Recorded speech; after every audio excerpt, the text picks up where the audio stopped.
All right, welcome back to Rooted, the Arbor podcast. I'm your host and moderator, Jake Vanderhayden, joined by my co-host, Yo. Andy Witter. There. It's Andrew Arden digitally. Okay, just to be clear here. Yeah, we got to keep the brand on.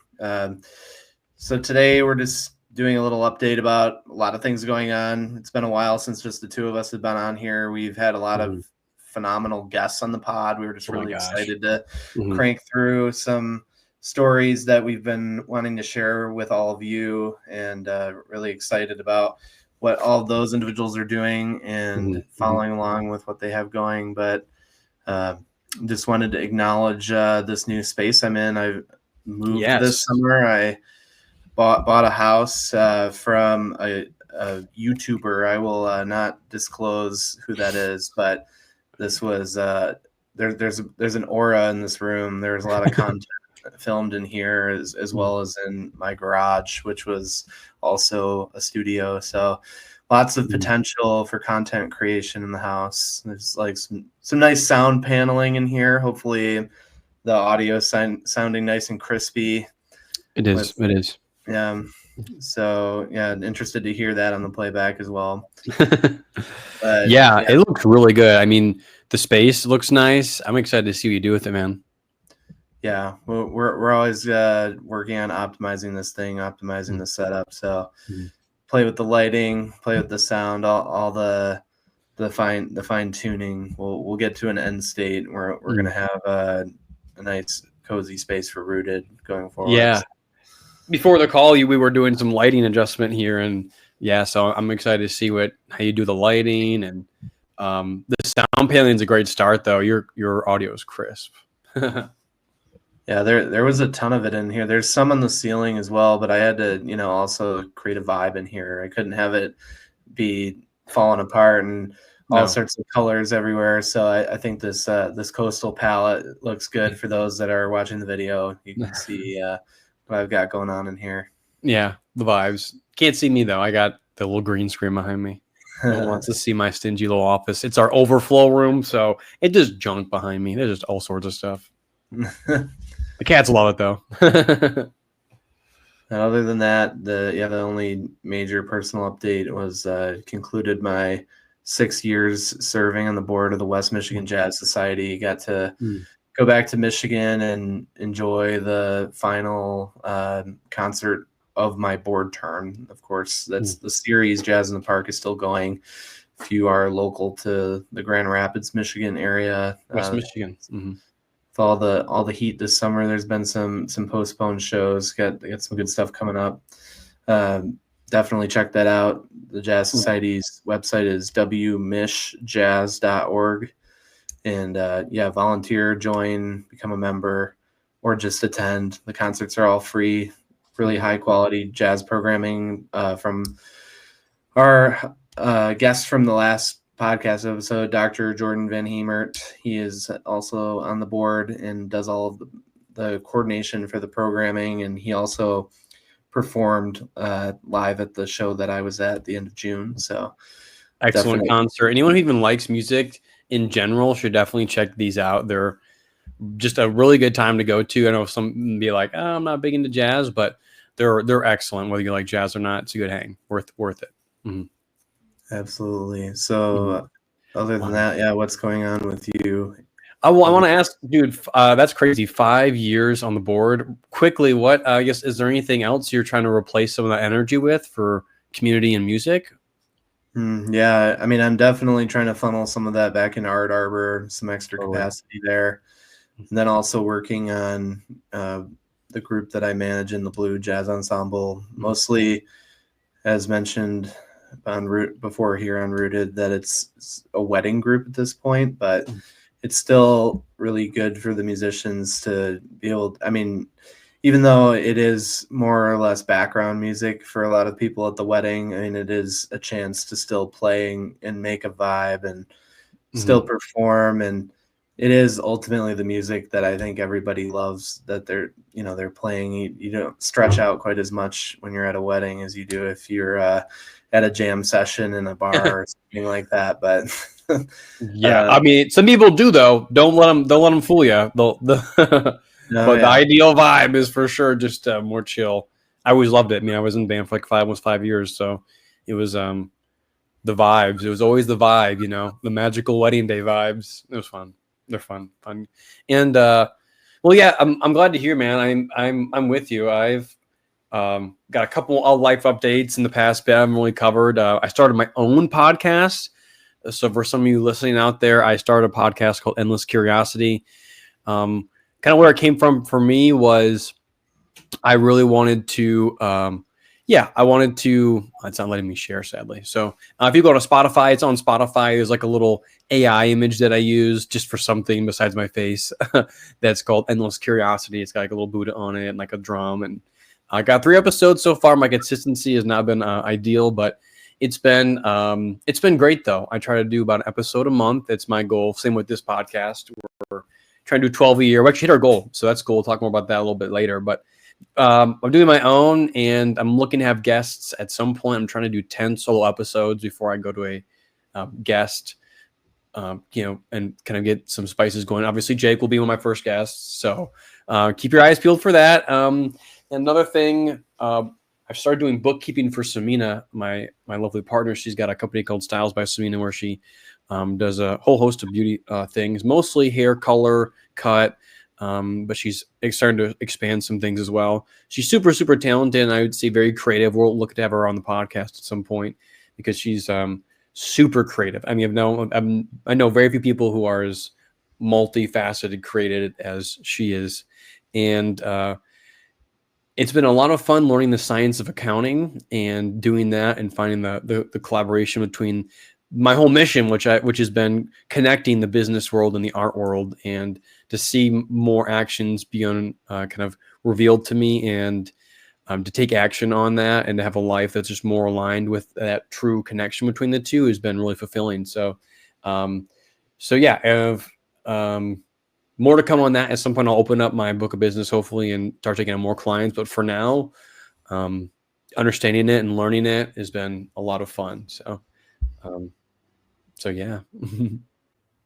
Actually, we were able to pull up the image. So this is what the image looks like on Spotify for my podcast, Endless Curiosity with Andrew Arden. It's got a little mushroom on there because I talk about there's something that happened in Texas that was super interesting that affected THC and decriminalizing entheogens. I got drums on here, of course, because drums will be involved at some point. A dream is to mix music and the podcast. We're working on that. And then there's like a little magic light and a Buddha, of course. I talk about Buddhism somewhere in here. That's the whole kind of underlining nature of it. And then the about over here is a little fun read if you're interested in that. Now while we were at it here is what the image looks like for our Spotify for Arbor. We have almost all of our episodes loaded up right now, but this is if it's a better listening opportunity for you, Spotify, we are on there as well too. Yeah, definitely have to make sure we're reaching people where they are, and as any artist or even people in business should consider that, you have, especially nowadays with how fragmented the internet has become, someone listens to podcasts on Spotify, you need to be on there. If people are YouTube bingers, then you need to be on YouTube. If they're, TikTok rot type person, you got to be on TikTok. But we're going to talk a little bit more about that later. But I know first we wanted to share some things that have been going on in the world, specifically related to crypto and the regulatory environment. We've touched on that before, but there's been a lot going on. So yeah, take it away with our first story. A lot of great news, I would say. Like one update that's really affected us is the OpenSea. OpenSea came out with a new kind of formatting with how they, I would say, are presenting the information that it's available. So nothing really has changed in their offering so much, but the layout has been more of like a trader base. So my point being, it looks more like Robinhood, less about like almost like an Instagram or a Pinterest or something. So now it's, to me, that's where I think they're going. They're trying to bring people on to come and make money and make it easy to make money or invest in things and buy artwork and coins. Coins are huge right now. There's more coins being created than ever. And Pudgy Penguin, for those who maybe know Pudgy Penguin is, but that is one of, I think, my personal favorite crypto projects. They're almost like a Club Penguins. Shout out for Club Penguins if you know Club Penguins. But now like Web3 blockchain, and they're everywhere. I mean, they have memes, they have, you know, toys at Walmart. I mean, and they have their own coin. And which brings me to the next piece of news that just came out a couple of days ago. Base from Coinbase, their platform overtakes Solana in new coins created. So it's the first time in over 2 years that Solana is no longer the leading chain for new coins. This will make it a lot easier. Coinbase also did a little rebrand. It'll make it a lot easier for people to get into crypto world, because for us, we would recommend using Coinbase to set up your wallet. It's the easiest, the quickest, typically. Not flawless, we know that. But there is still a lot of people who are able to get on there. And then if you can use the base coin and base wallet a lot more easily, I think more and more people will launch. And I think it's just going to explode the market. More people are going to get into it. I think there's going to be a rise in more blockchains being created versus specifically like NFT projects on a certain blockchain. I think it's kind of evolving over time. We will we'll save ourselves for last here, but we've been working on a NFT project, and maybe we'll try a blockchain project creation, just continual experimentation here and seeing what we can do in the crypto space. But more to come on that. In terms of other things going on besides some of these platforms, there's been a lot of news in Washington with the administration having a focus on crypto with David Sachs of the All In podcast. He's been a special advisor to the president and has been in close coordination on a lot of different things. There's an act that just passed, the Genius Act, which stands for Generating Excellence in New Innovations and Underwriting Systems Act. There's a lot going on in that act, but our focus for the news update today is specifically around stablecoins, which if you don't know what a stablecoin is, it's a cryptocurrency that's specifically tied to a stable asset. So the most well-known one is the USDC, the US dollar coin. So it's always been pegged to the value of the dollar, but in the Genius Act, they're trying to provide more clarity and oversight over how that's being regulated by the government, since it is tied to a federally managed currency. The Genius Act is providing a framework for having dollar-to-dollar reserves in cash or other short-term government bills, so that there's actually something backing it, so that consumers have more confidence in digital assets, and that there's just an overall framework for how all of that's going to work as the government tries to adapt to the modern crypto environment, because it was sort of the Wild West for a while. If you followed everything with Sam Bankman-Fried and all the fraud and everything that happened in the industry, that I think really damaged the whole brand of crypto and put a lot of distrust, in terms of people wanting to feel secure about what they're investing in. There all the rug pulls and the pump and dumps and things that have happened with various NFT projects and coins that have been created, as we've discussed before. It's just good, ultimately, I think that between the banks, the financial institutions, even the IRS, necessary evil in our society, that there's clarity on what to do there. And it also just helps continue to make a strategic position for the United States to be the leader in digital finance. There's been things happening all over the world, but in terms of the leadership of the tech industry here, that just makes sense that in terms of currency, that it's being handled that way as well. There's also another bill that's not passed yet, but it's the Clarity Act, which is complementary to the Genius Act. The Genius Act was not solely focused on crypto. It had a lot of other things regarding jobs and innovation and technology, et cetera, wrapped up into there. But the Clarity Act is mostly focused on overall regulatory guidance for all digital assets. That one's going to be a little more challenging to pass through, I believe, but it should go through because the big proponents to it would just be traditional industries that would not benefit as much from it, I think, and in terms of lobbying in Washington, as we all know how that goes.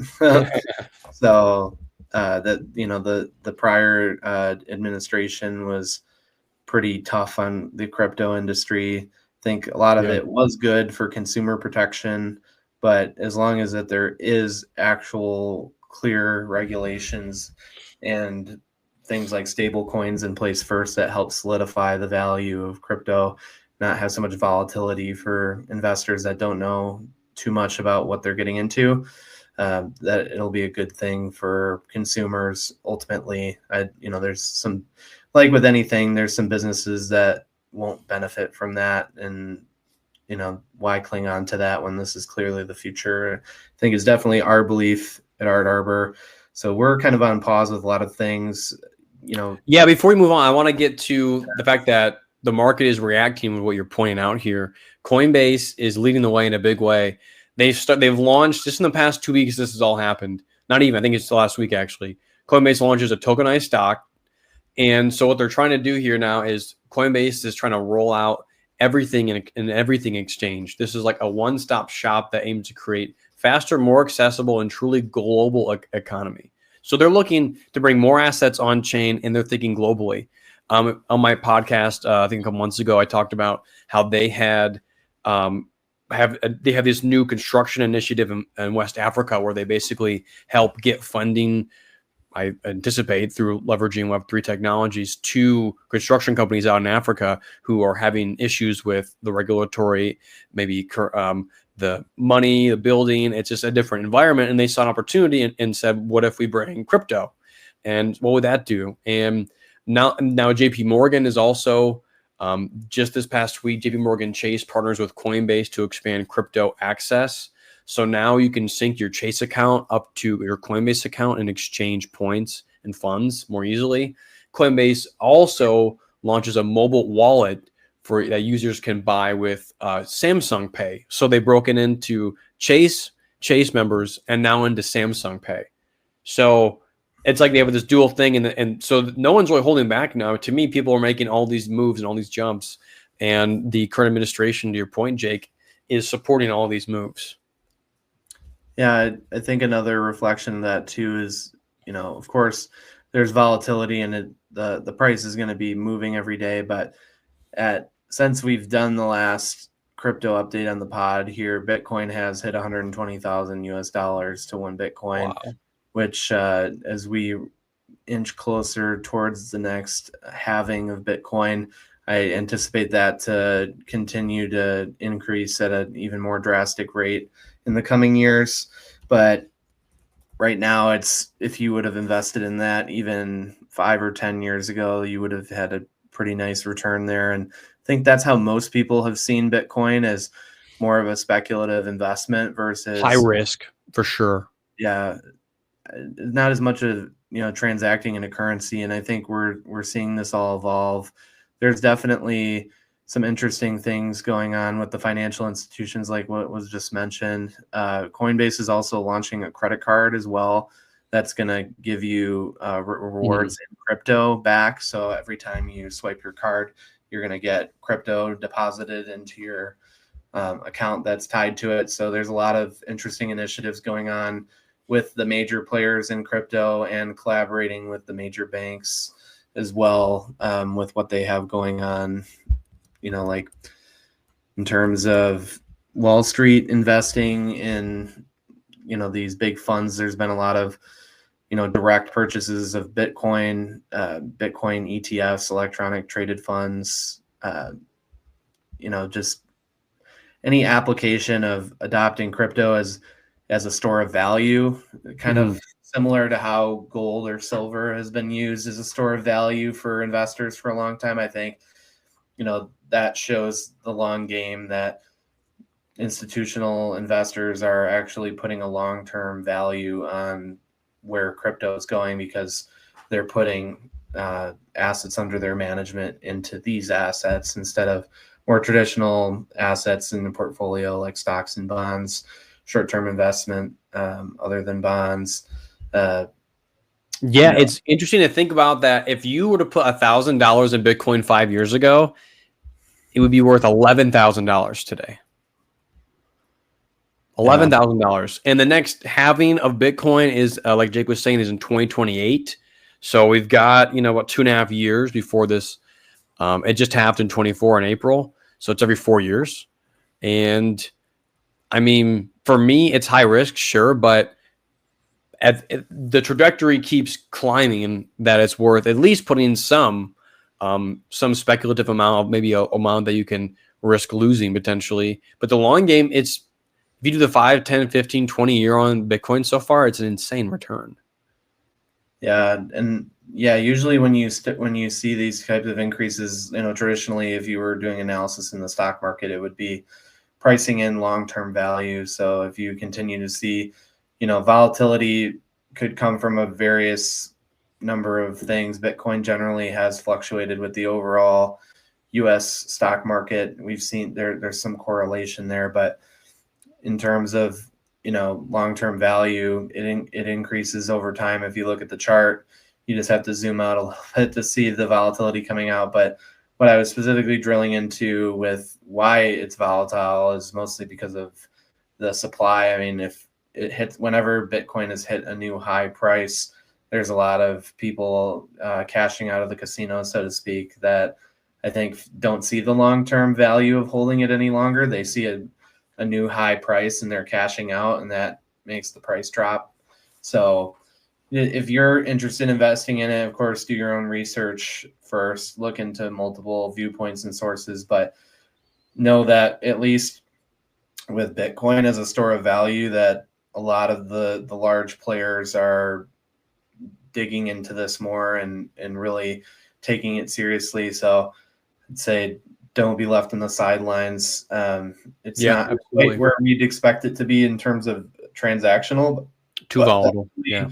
A place to hold long-term value. And on that chain, it's not really optimized or set up to pair it with projects like what we have been aiming to do at Arbor, but still just a good thing to know in the space. And hey, and if you are earning income in dollars and you want to put your dollars into an asset that's going to store value and create value for you, that's also a good option. Any advice we can give on generating wealth for anyone, but specifically for artists, definitely consider that as an option for what you're doing with your money, because our dollars are very limited, especially coming out of several years of high inflation. Trying to combat that, got to have a strategy to combat that. So definitely consider that. Yeah, it's I think it just keeps building, the momentum keeps picking up. So it's like you said, don't be left in the dust here. But so there's been some other news happening as well in AI. OpenAI hits $12 billion in annualized revenue. I mean, this is a ton. I don't know if they're actually making any money yet. I'm not sure how profitable they are, but they just hit a huge boom. I mean, they're like 5 and 10xing their numbers in spend, investment, and in revenue too. I think they're even looking to launch like a $2,000 a month model or something like that. I mean, who knows? Another piece in AI news: Amazon invests in what's called the Netflix of AI. It's a startup called Fable, which launches a program called Showrunner, which is a basically self-directed AI tool where you, as basically the user, can create scenes and entire episodes. Using using prompts and AI. And it will launch for free now. I'm not sure when their launch date is. That's not open yet. But then they might charge $10 to $20 a month. But before the pod, I was talking to Jake. This is literally like Black Mirror and Westworld. If you've seen these futuristic, arguably dystopian shows, I mean, I don't think this is maybe a bad thing, but they're in those shows, people. Let's just think about that. Yeah, if you've watched them, we all know how those end. But to take a less dystopian view of all of that, I think, as we discussed before, specifically on our episode with Steven, that we talked about how AI could be a boost to your own productivity or to open up creation for you, just using a new outlet of creation instead of a more traditional sense. So I think that's a very interesting release from Amazon, because if a tool like that could allow you to create something, put your vision out into the world where you don't necessarily have the budget or the technical resources to actually create an episode of a show, but you could prompt an AI to help you create something that's in your vision. I think right now in the current landscape, with the financial and technical difficulties behind creating content of that quality, that someone could have a really good story in mind in their head that they want to get out into the world, but they don't have the means to do it, or they're trying to do it and the powers that be are not giving them the resources and backing to put that out into the world. So I think we can't be too afraid or imagining this dystopian world where all the content's created by AI and not really influenced by humanity. I think it's more the case that humanity will be influencing what's being created, and AI is just the vehicle to get there. I think with any story of technology that there's always a fear of it replacing something that we have now, but we have to, I think, look at it in terms of how it could enhance what we're already doing. Yeah, I think it totally could be gas on the fire. I mean, the fear of it is, can the fire get out of hand? And then we incinerate ourselves in this inferno of AI. I mean, if we let it, I think we've got to be slow in the progress, because it's naturally going to just be very fast. But I think there's a lot of people out there who are, I think something like Fable, an AI show builder could be really fun, and it could be used as an educational piece where maybe you have a project for school and now it's use this AI thing and make like a dope presentation movie style thing. Like we use technology, and I used a laptop starting, oh my gosh, in middle school, very young age, taking, typing classes, sure, which we had typewriters and there were typewriting classes back in the day, but now it's different, because then I could write a piece of technology like Google Slides and do a presentation, versus where I used to have to use that weird little projector thing. I don't know if you ever saw that in school, where you have the little slides and then you put the light and magnifies it and puts it on a screen. So I think it can be a lot of great uses, but at the same time, AI is using its own language now in some cases that we have no idea what they're communicating about, and not having that sort of control can be pretty scary. And that's kind of where, I think, like for us, there's great ways to use AI. But it's from where are you coming from with it? Is it this power hungry move, or are you using it to ideate on some, truly positive things for the world? Yeah, in terms of what our AI adoption curve has been at Arbor, we've invested in Opus AI tool that was recommended by one of our previous guests, Nishan, that was on the pod, in terms of what he has been using to edit his videos and really get more out of his content. That's something. And time. It's so fast.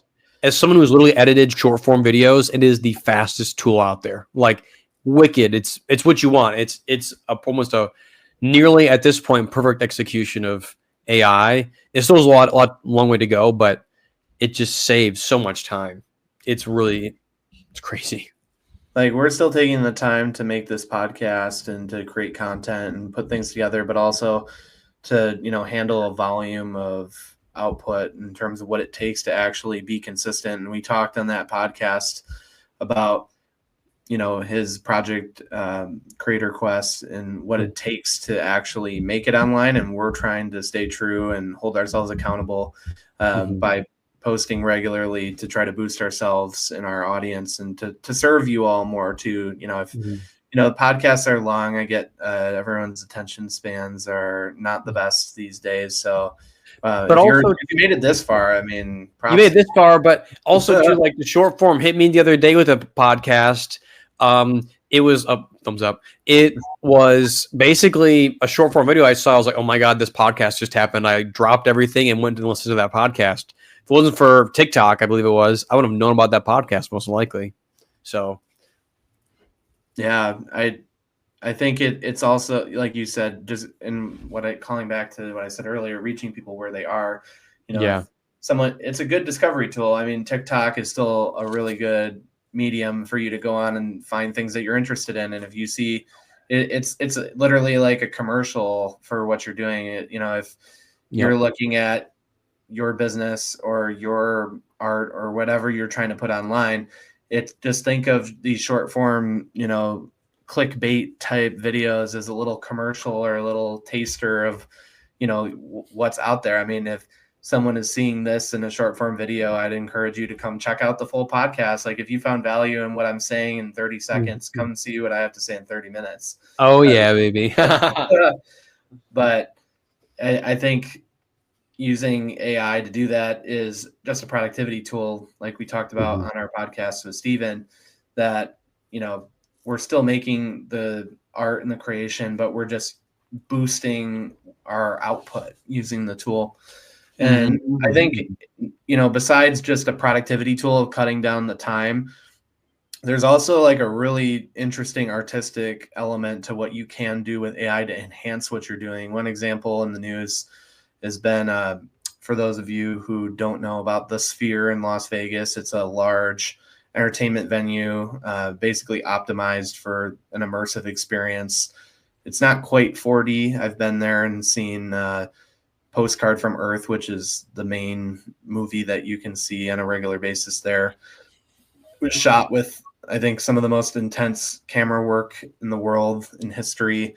The cameras were overheating constantly because of how high resolution, how much footage they were capturing, making that film.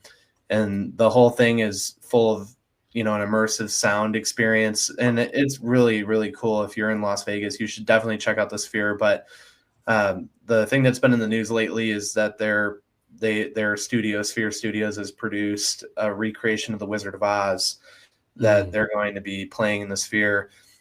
It's the original film, but the Sphere itself, this immersive literal sphere around you, the shots that were filmed of the Wizard of Oz in late 1930s were definitely not the right camera angles and the right shots for a high definition, high resolution spherical screen.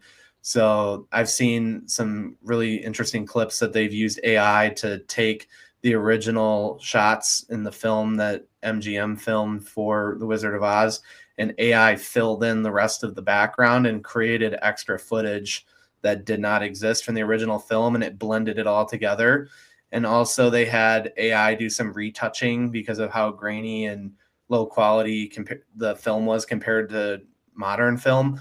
So I just saw some side by sides of them like touching up Dorothy's face, or adding more. The backgrounds of the images were often hand painted backdrops in the studios in those days. That was an incredible work of art to pull off filmmaking in that era. But to just take a piece of art like that, and I mean, I've been on some tours here in LA of the studios, and seeing some of those old behind the scenes pieces, and they had like on the Warner Brothers lot, they have an original like background canvas that was painted for a film, and that was used in many different films. It's kind of like a mountain scene with a sky. I mean, this thing is like 3 stories tall, like a football field long, and someone hand painted that whole thing. And I mean, that's a real testament to art. But if you take something like that was used in the production with AI, and pair it with AI, you're really taking someone's human creativity and enhancing it, and just bringing it more vividly to the screen. And they also re-recorded the whole score because of again clarity and production value. They wanted to blend in everything, and they used some AI to remaster some of the vocal tracks as well. So I'm really excited to see this film. I think it's just a testament to how technology and AI can come into play with, what would be considered a masterpiece of human creativity, I would say, in The Wizard of Oz. That they're just enhancing it and bringing it to a new light. And I'm really excited to see, in that, I mean, it is real, like a lot of people get emotional being in that room. I mean, the sensory overload of being in the Sphere is pretty high. The tickets are not cheap, but I would say that they're justified in the price for what it takes to pull off the production of what's going on in there. So, wow. Yeah. Well, I wanted to talk. You mentioned this meeting people where they're at. This is the theme of the episode apparently, because we wanted to give everyone an update on our Arbor. So some few things have kind of moved around and shifted and changed. We wanted to bring it to light. Our S1 NFT, our Series 1 NFT that we paired with our sweatshirt. We kind of have realized that we're meeting people where they're at. So Jake, I guess what have we done? We've changed some things.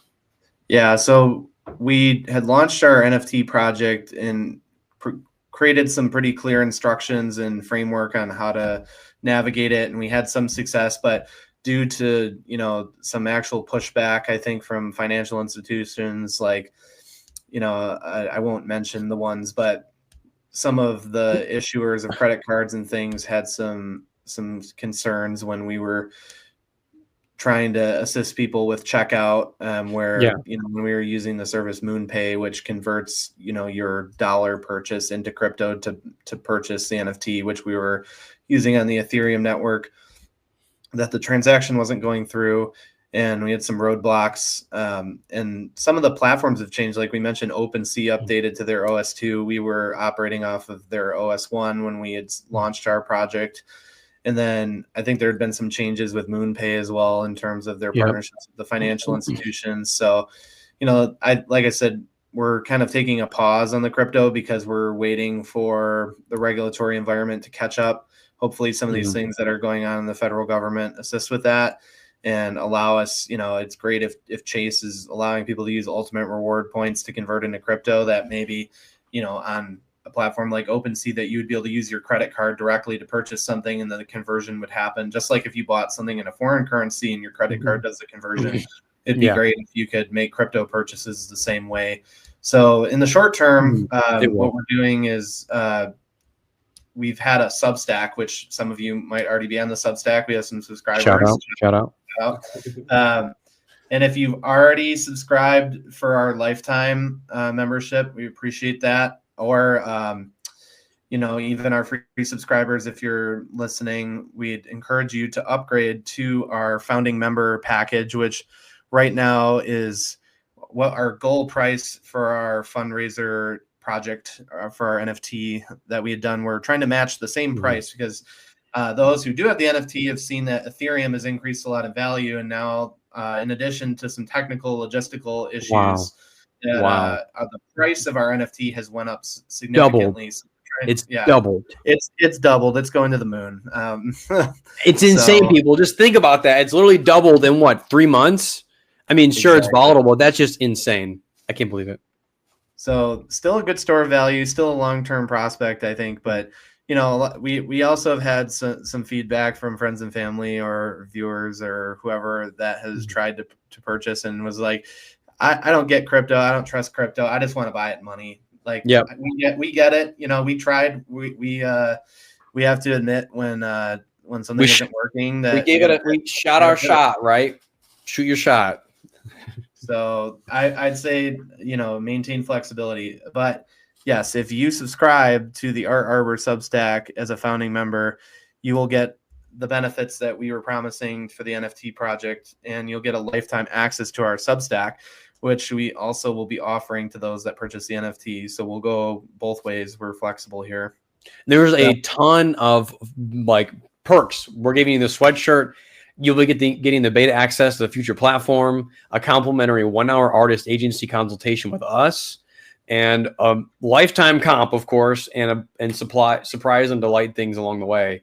So, I mean, even if only a couple things really resonate with you, just a sweatshirt alone, I mean, you're going to get a bunch of other really cool stuff. And we're really excited to continue and add more value. And we're putting, Jake, we're also putting that new thing we just made for people exclusively on the Substack.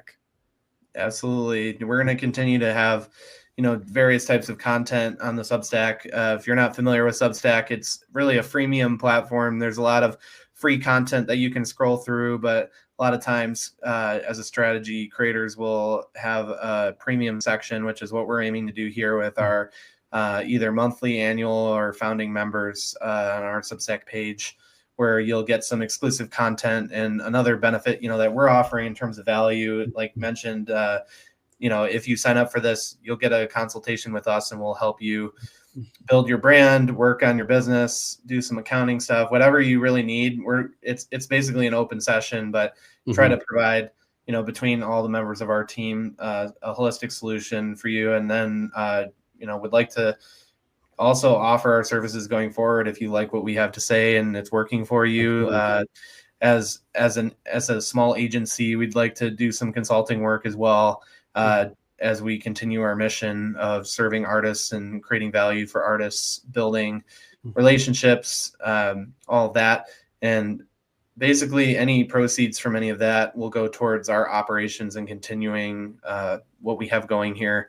Not really for ourselves. We're trying to serve all of you, but as you all know, you can't do anything for free these days. At scale, we're mostly giving our time into this project and really in trying to invest in all of you. So if you can invest back in us as a founding member, we will definitely more than return on your investment, that $50.